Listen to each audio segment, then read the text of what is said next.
بہت پرانے وقتوں کی بات ہے، ایک سبزہ زاروں سے گھری ریاست نور پور پر ایک نہایت رحم دل بادشاہ حکومت کرتا تھا۔ بادشاہ کی ایک ہی بیٹی تھی جس کا نام تھا گل بانو۔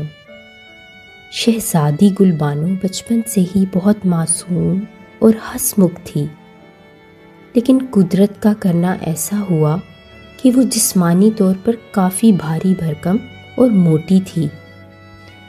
ریاست کے لوگ اسے بہت چاہتے تھے کیونکہ وہ غریبوں کا خیال رکھتی تھی، لیکن محل کے کچھ درباری اور آس پاس کی ریاستوں کے شہزادے اکثر اس کا مذاق اڑاتے یا اس کے وزن کی وجہ سے اسے حقارت کی نظر سے دیکھتے۔ گل بانو جب بڑی ہو رہی تھی تو اسے احساس ہوا کہ وہ دوسری شہزادیوں جیسی نہیں ہے، جہاں دوسری شہزادیاں گھڑ سواری اور ناچنے گانے میں مصروف رہتی تھیں، وہاں گل بانو کو چلنے پھرنے میں تھکن محسوس ہوتی۔ وہ اکثر محل کے باغ کے کونے میں بیٹھ کر پرندوں سے باتیں کرتی یا کتابیں پڑھا کرتی تھی۔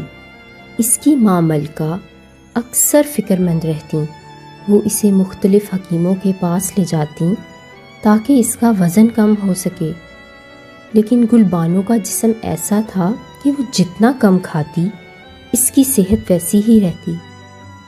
رفتہ رفتہ شہزادی نے لوگوں کی باتوں پر توجہ دینا چھوڑ دی اور اپنی توجہ علم اور ہنر پر مرکوز کر لی۔ وہ ریاست کے انتظامی معاملات میں اپنے باپ کا ہاتھ بٹانے لگی۔ گل بانو جب شادی کی عمر کو پہنچی تو بادشاہ نے اعلان کیا، جو شہزادہ اس کی بیٹی سے شادی کرے گا اسے نور پور کی آدھی سلطنت دی جائے گی۔ یہ سن کر دور دور سے شہزادے آنے لگے، لیکن جیسے ہی وہ شہزادی کو دیکھتے ان کے چہروں پہ طنز آ جاتا۔ ایک مغرور شہزادے نے تو یہاں تک کہہ دیا، اتنی وزنی شہزادی کے لیے تو گھوڑا بھی خصوصی طور پر منگوانا پڑے گا۔ یہ سن کر گل بانو کی آنکھوں میں آنسو آ گئے، لیکن اس نے صبر سے کام لیا۔ اس نے اپنے والد سے کہا، ابا حضور، ہم اس شخص سے شادی کریں گے جو میری صورت یا جسم کو نہیں بلکہ میری روح کو دیکھے گا۔ گل بانو نے اعلان کیا کہ وہ ایسے شخص سے شادی کرے گی جو اسے ایک ایسی چیز لا کے دے گا جو وزن میں ہلکی ہو لیکن قیمت میں کائنات سے بڑی۔ کئی شہزادے آئے، کوئی ہیرے لایا، کوئی ریشم کے تھان تو کوئی نایاب خوشبوئیں، لیکن گل بانو نے سب کو مسترد کر دیا۔ وہ کہتی، یہ سب چیزیں دنیاوی ہیں، ان کی قیمت مقرر کی جا سکتی ہے۔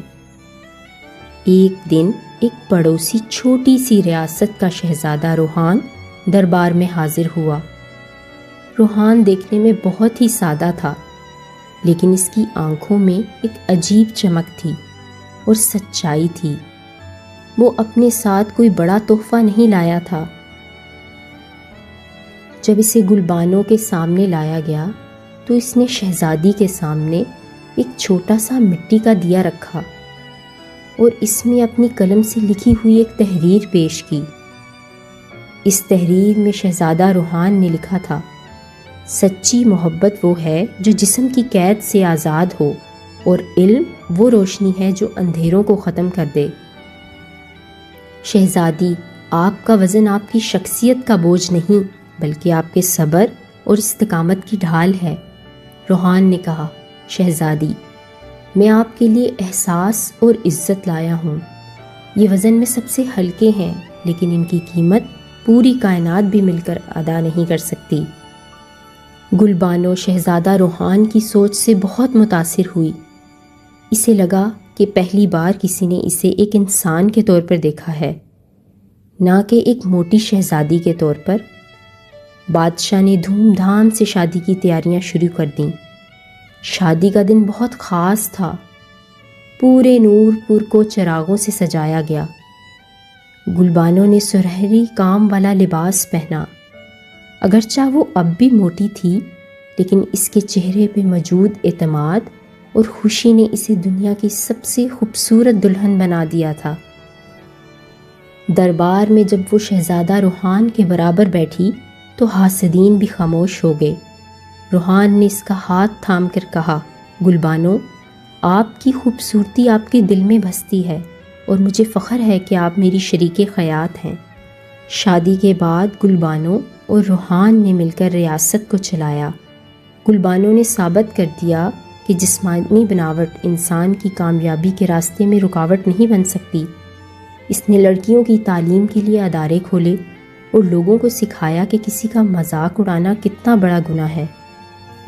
وقت گزرنے کے ساتھ لوگوں نے اسے موٹی شہزادی کہنا چھوڑ دیا اور اسے دانشمند ملکہ کے نام سے پکارنے لگے۔